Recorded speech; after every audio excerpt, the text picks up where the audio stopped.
अस्सलाम वालेकुम दोस्तों, उम्मीद करता हूँ आप सब खैरियत से होंगे। आज हम आपको जो टॉपिक के बारे में आगाह कर रहे हैं वो है माइक्रोस्कोप। तो दोस्तों, माइक्रोस्कोप क्या है, इसके बारे में आज हम कुछ मालूमात आपको देंगे। माइक्रोस्कोप जैसे कि आपको बताऊं कि 5 चीज़ों के लिए यूज़ होता है, वो आपके सामने देखें। What are the 5 uses of microscope. Microscope 5 चीज़ों के लिए इस्तेमाल होता है। यूजेस ऑफ माइक्रोस्कोप, अब आपको किस चीज़ में यूज होता है? Biotechnical field, biological field, crime investigation, educational field, medical field. जैसे कि अभी हमने आपको 5 चीज़ों के नाम लिए, तो इसी तरीके से ऊपर है आईज पीसेज माना आँखों से, फिर है नोज पीसेज इसके माना नाक और ऑब्जेक्टिव्स, ठीक है। तो इसी तरीके से इसका स्पेनियम स्टेज एंड एपरेटर डायग्राम, ठीक है। फिर है बॉडी लाइट, फिर इसका है नीचे बेस। तो माइक्रोस्कोप की ये जो 5 से 7 आइटम्स चीज़ हैं, जो इसके लेंसेज हैं, जो इसके मेन ऑप्शन है, तो ये हमें टेस्ट देखने में मदद करते हैं। माना इनको चलाना बहुत ही मुश्किल है, और जिसको प्रैक्टिकल है तो वो इनके लिए कोई आम बात है। अगर नया बंदा है तो उसके लिए थोड़ा डेफिनेशन इन चीज़ों को समझे।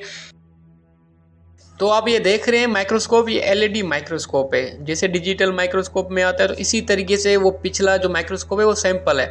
तो ये एलईडी माइक्रोस्कोप है। तो सबसे पहले दोस्तों आपको ये बताना चाहता हूँ, माइक्रोस्कोप जिसने ईजाद किया वो जे चेरेस है, और इसका जो बाप है वो एंटोनी वैन ल्यूनोक है। इसी तरीके से माइक्रोस्कोप के पुर्जे जो हैं फिर अलग अलग साइंटिस्टों ने अपने तरीके से बनाया।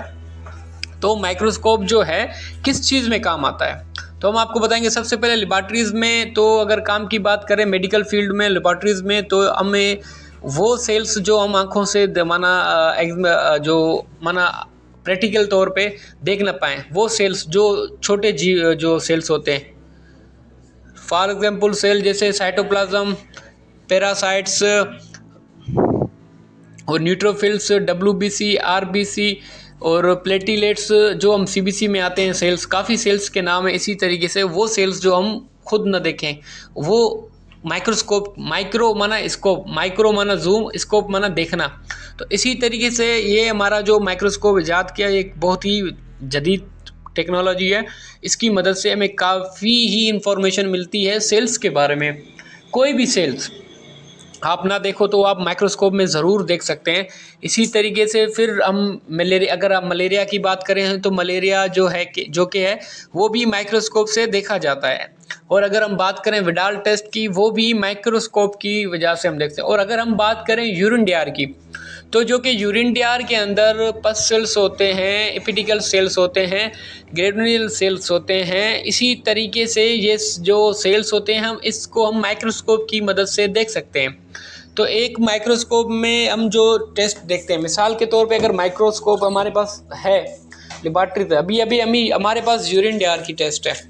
तो यूरिन डियार की टेस्ट के मुताबिक इसी तरीके से हम आपको बताएं, एक है एग्जामिनेशन ऑफ यूरिन, जो हम उसको आंखों से देखें, उसका कलर वगैरह, अपीयरेंस, पीएच, एचपी, ग्रेविटी। फिर एक केमिकल, जो हम केमिकल की मदद से देखें, जैसा मिसाल के तौर पे protein, sugar, blood, bilirubin, haemoglobin. इसी तरीके से अगर हम माइक्रोस्कोप एग्जामिनेशन की बात करें, तो इसमें रेड सेल, पस सेल, एपिडिकल सेल, ग्रेन्युलर, आइलाइन और एम्ब्रोज, इसी तरीके से जो सेल्स हम ना देखें वो माइक्रोस्कोप की मदद से देखें, वो है हमारा माइक्रोस्कोप। इसी तरीके से दोस्तों आपको बात बताना चाहता हूं कि माइक्रोस्कोप बहुत ही जदीद टेक्नोलॉजी है और बहुत ही ज़बरदस्त टेक्नोलॉजी है। हम इसके कई स्टेज के आपको माइक्रोस्कोप के जो लेंस के नाम कुछ बताना चाहते हैं, इंशाल्लाह वेट कीजिए। Ocular lenses are eye piece, मतलब कि जो ऑक्यूलर लेंसेज है जो हम आँखों को देखते हैं, ठीक है। उसके बाद आता है रिवॉल्विंग में से घुमाना। उसके बाद आता है हमारे पास नोज पीस, जो हमारा नाक है, मतलब कि उसके सेंटर में रखना। उसके बाद आता है हमारे पास ऑब्जेक्टिव लेंस वो है जो हम हमारे में स्लाइड है, उसमें पैरासाइट वगैरह उसको देखने के लिए। उसके बाद आता है स्लाइड होल्डर में स्लाइड को जो रोकता है उसको। उसके बाद आता है स्टेज, जिसके ऊपर हम स्लाइड रखते हैं। उसके बाद आता है हमारे पास कंडेंसर अपर्चर, जो उसको लाइट की में कनेक्ट करता है। उसके बाद आता है हमारे पास कंडेंसर, जो हमें लाइट मतलब कितना रखना है, कितना कम करना है। उसके बाद आता है हमारे पास कैरिंग हैंडल, मतलब उसको कितना घुमाना है। उसके बाद आता है कोरस एडजस्टमेंट, मतलब कि जो स्लाइड है उसको जो स्टेज है इसका, उसको आगे पीछे करता है, वो इसका काम होता है कोरस एडजस्टमेंट्स का। उसके बाद आता है फाइन एडजस्टमेंट, जो अपना रोल घुमाना, कहाँ पे हमें स्लाइड रखना है, कहाँ पे नहीं रखना। उसके बाद आता है हमारा लाइट इंटेंसिटी कंट्रोल, मतलब लाइट को कितना तेज़ करना और कितना कम करना है।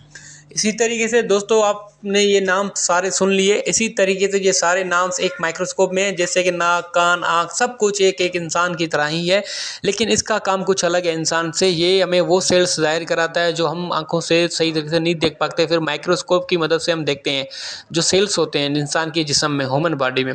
इसी तरीके से दोस्तों कुछ माइक्रोस्कोप के बारे में हमने कुछ मालूमात आपको फराहम की। इंशाल्लाह उम्मीद करता हूँ ये वीडियो आपको बहुत ही पसंद आया होगा। इंशाल्लाह हमारा कोशिश यही है कि हमारा वीडियो आपको पसंद आए, आप मज़ीद हमें वीडियो की मालूमात हम आपको दें।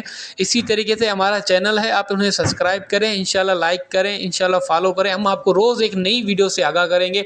कोशिश हमारा यही है कि आप सब कुछ हमें से ही मालूमात ले लें, और इंशाल्लाह उम्मीद करते हैं हमारा जो मालूमात है आपको सही मिलेगी इंशाल्लाह। दोस्तों थैंक यू, अल्लाह हाफिज़, अपना ख्याल रखिएगा। इंशाल्लाह हमारी यूट्यूब चैनल को सब्सक्राइब करना ना भूलिएगा। इंशाल्लाह दोस्तों सब्सक्राइब भी करना है और कोई ख़ास बात नहीं है, बस सब्सक्राइब कीजिएगा। इंशाल्लाह अल्लाह बेहतर करेगा। हम आपको नेक्स्ट वीडियो के साथ मिलेंगे।